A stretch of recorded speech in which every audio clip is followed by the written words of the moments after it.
Sa isang lihim na pasilidad, isinagawa ang eksperimento na tinatawag na Project Dreamgate.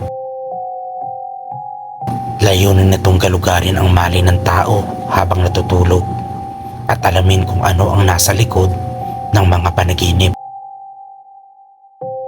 10 voluntaryo ang isinailalim sa makina na kayang manipulahin ang kanilang mga panaginip. Ngunit may babala. Huwag pilitin buksan ang mga bagay na hindi bahagi ng kanilang alaala.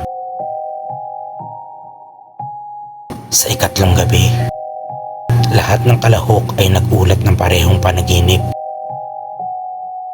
Isang sinaunang pinto sa gitna ng kawalan. Walang makapagsabi kung saan ito nanggaling. Ngunit lahat ay nakaramdam ng pagnanasa na buksan ito.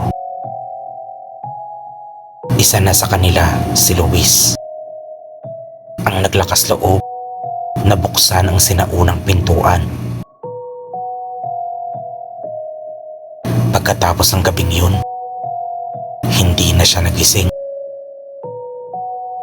Sa monitor, nakita ng mga scientists ang loob ng pinto.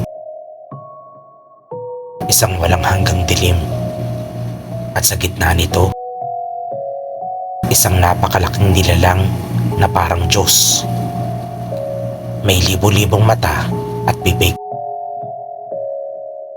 Ang bawat bibig ay sabay-sabay na bumulong ng isang salita.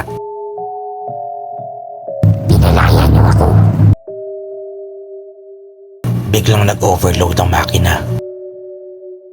Ang mga scientist ay nawala ng malay.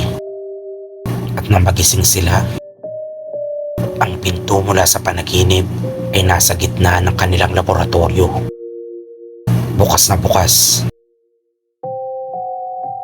Mula rito, lumabas ang nilalang.